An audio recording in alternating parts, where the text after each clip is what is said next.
tous et à toutes, bienvenue dans l'émission Genesis. Nous sommes au mois de mars, mois du printemps, mois du salon du livre, mois de la femme. Justement, nous rencontrons une femme écrivaine, Alphonsine Nyelenga Bouya. Elle nous parle de son livre, Le rendez-vous du Mamba crochu. Un livre fluide à lire, mais un livre qui nous intrigue aussi. Suivons.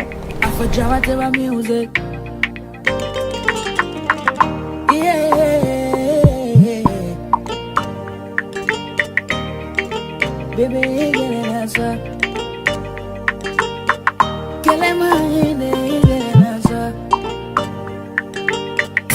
tu me fais confiance, mais je te fais confiance. Quand nous la mettons,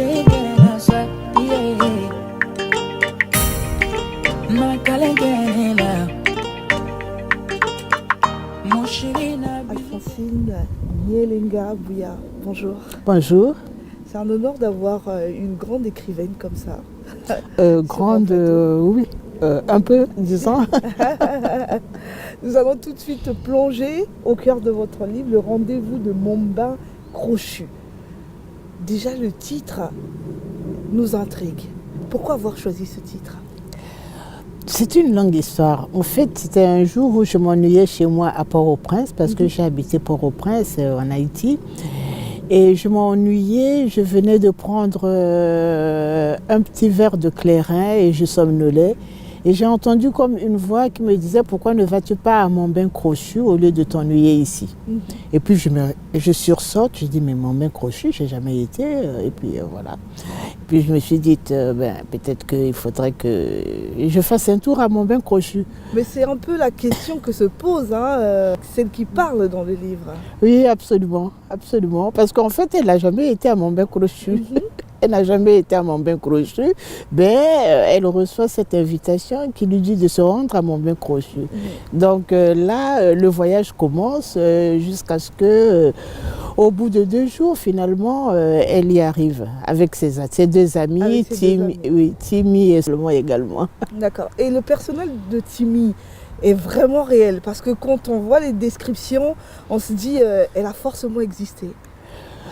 Oui, bon, il faut dire que c'était, oui, elle a existé, mais bon, bien sûr, on part toujours dans un roman, on part d'une réalité et puis on brode autour, quoi. Mais le personnage, au départ, oui, c'est une dame que j'ai connue. D'accord. Et autour, donc, j'ai fait tout le travail d'écriture autour d'elle et une dame que je portais particulièrement dans mon cœur. D'accord. Et donc là, c'est comme un clin d'œil. Oui, absolument. À Timmy. Je suis toujours en contact avec elle d'ailleurs. Ah d'accord. Elle s'appelle aussi Timmy ? Non, pas du tout, pas du tout. Pas du tout. Nous avons aussi remarqué dans le livre qu'il y a beaucoup de descriptions de taille. Pourquoi cette précision ? C'est mon style, je dois dire. J'aime aller dans le fond des choses. Je suis un peu perfectionniste. J'aime aller dans le fond des choses. J'aime pas rester en surface. Et je crois que c'est ça qui transpire dans mon style d'écriture. Mais on a l'impression de lire un peu du Seydou Badian dans ce style de description. Est-ce que c'est le personnage, l'écrivain vous a inspiré aussi ? Vous avez... J'ai lu Seydou Badian il y a longtemps. Je crois que je l'avais même rencontré brièvement une fois à Brazzaville. D'accord. Mais j'avoue que, bon, vous savez, avec l'inconscient, peut-être que c'est resté un peu dans l'inconscient ce que j'ai lu de lui. Il y a des grandes femmes citées à la page 12. Nous avons remarqué que vous avez cité des grandes femmes comme Fatou Diom, Sofal. Oui, Aminata Sofal. Oui, vous faites... C'est quelle référence ? Vous vous identifiez à ces femmes ? Non, pas vraiment. Pas vraiment. Mais ce sont des femmes que j'admire. Aminata Sofal, je l'ai croisée, oh mon Dieu, il y a plusieurs années. On était à une conférence à Cotonou et j'ai toujours aimé tout ce qu'elle écrit. En commençant par La grève des Batous et puis Fatou Diom, bon, bien sûr, c'est une femme admirable. Donc ce sont des femmes inspirantes, des personnages qui m'inspirent beaucoup. Je vous ai fait venir, poursuit-elle, pour vous aider à faire exploser le silence, à libérer la parole, pour que vous vous retrouviez, pour que vous sachiez qui vous êtes, pour que vous ne vous laissiez plus valdinguer dans tous les sens sous les coups de ce que vous appelez le destin des femmes, pour que vous compreniez que votre destin est entre vos mains et que nulle autre créature ne peut vous en détourner, pour que vous vous rappeliez cet hymne de vos ancêtres et que vous avez laissé les hommes récupérer pour l'enterrer au fond d'une histoire qui s'est perdue faute de transmission. En parlant du livre, ce lien avec Brazzaville, ça nous rappelle un peu le livre d'Emmanuel Dongala, Photo du groupe au bord du fleuve. Oui. Donc c'est un livre d'Emmanuel Dongala qui parle de la rencontre des femmes comme ça, qui taillent des pierres et qui parlent chacune de leurs souffrances. Est-ce que le livre va aussi dans ce sens-là? Parce que c'est vrai que ces femmes se retrouvent, mais il y a un sujet phare. Oui, oui, ces femmes se retrouvent parce qu'elles ont subi des violences dans leur pays et elles se sont retrouvées là, vous verrez, mystérieusement également, comme l'oratrice principale.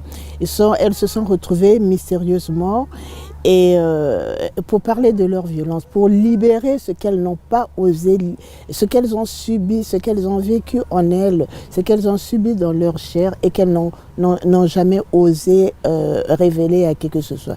Donc c'est comme une espèce d'exorcisme ou de thérapie qu'elles se retrouvent là. Et effectivement, il y a un trait avec le livre de Dongala que j'admire beaucoup. Et à la seule différence que celui de Dongala se passe certainement au Congo et le mien. Mais vous voyez, ça montre aussi ce lien entre le livre de Dongala et le mien, montre aussi l'universalité de cette violence, de ces violences que subissent les femmes. Oui. Donc les violences sont les mêmes partout, que ce soit au Congo, que ce soit même en Europe, que ce soit en Asie, c'est la même chose.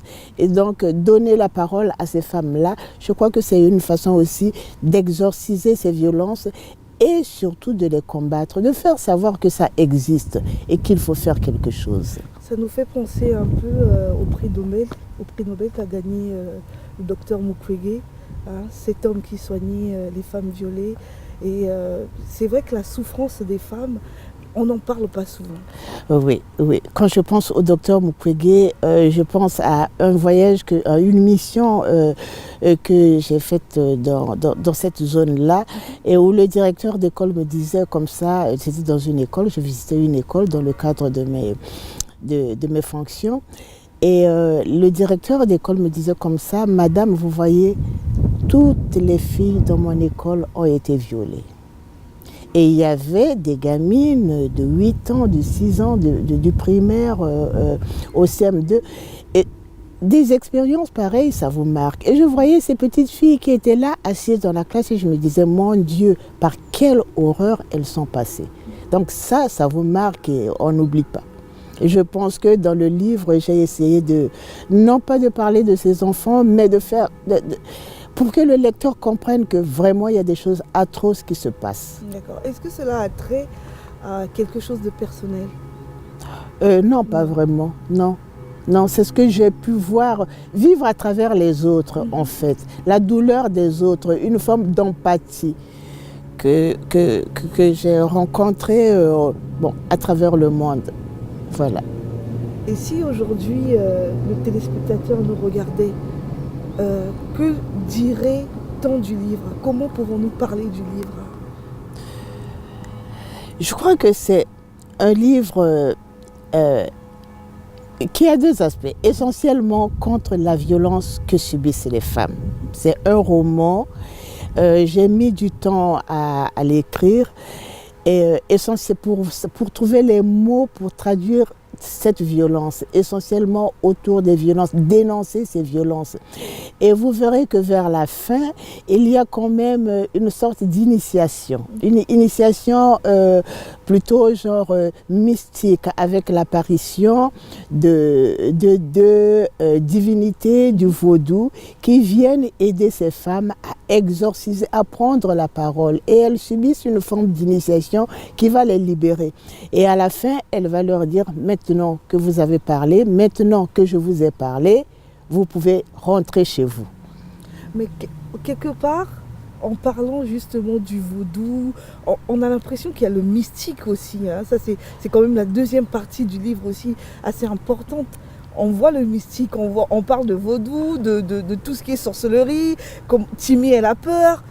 Oui, bien sûr. Je veux dire, j'ai pris le vaudou pour exprimer l'aspect spirituel, la spiritualité. Et bien sûr, étant donné que j'ai vécu en Haïti, j'ai beaucoup étudié cette religion-là. Et donc, il y a l'aspect spiritualité. Et quelque part, dans le livre, vous verrez qu'il y a un village qui s'appelle Soukri et qui est réel et qui se réfère au royaume Congo. Ils se considèrent comme les détenteurs des secrets mystiques du Congo. Et chaque année, tenez-vous bien, ils fêtent à Soukri les 13, 14 et 15 août. Les 3 jours, ils fêtent là-bas.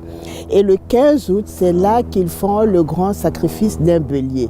Et il y a dans cette cour-là, à Soukri, c'est un village avec une grande cour. Et chaque arbre représente une des personnalités qui ont vécu dans le royaume du Congo. On a l'arbre reposoir de Nzinga, on a l'arbre reposoir de Kimpavita. C'est des choses, quand on arrive là, on sent une énergie, mais une énergie très forte, très puissante qui remonte en vous, voilà, ou même qui prend possession de vous.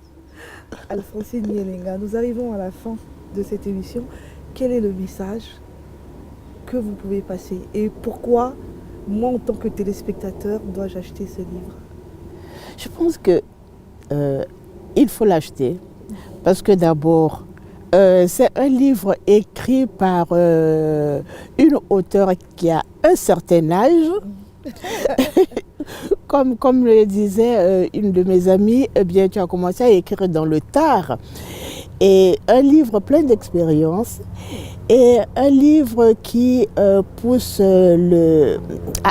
à approfondir le sujet, non seulement le sujet des violences, mais à rentrer en nous-mêmes, à chercher qui nous sommes, pourquoi nous avons perdu notre spiritualité, surtout en Afrique et notamment au Congo, et comment est-ce que nous pourrons aller puiser dans les connaissances ancestrales pour redevenir nous-mêmes. Je pense aussi que le livre est très fluide, très facile à lire. Et c'est exprès que vous avez choisi cette fluidité-là? Je crois que c'est un style d'écriture plutôt inspiré. C'est un style d'écriture personnel qui est inspiré. En tout cas, merci beaucoup. Merci à vous. D'Alphonsine Nyelenga Bouya, Le rendez-vous de mon bain crochu, le titre donc, du roman, un mélange de dureté de la vie, mais aussi de poésie et d'amour. Et c'est ce qui lui confère son caractère unique. Ça y est, c'est fini, nous avons terminé. Merci d'avoir suivi cette émission. Merci de nous rejoindre sur les plateformes, sur YouTube, sur Facebook, Twitter. Merci beaucoup d'être accrochés, scotchés à l'émission Genesis. Je vous dis à très bientôt. Surtout n'oubliez pas, cultivez votre bonheur. Ciao, bye bye.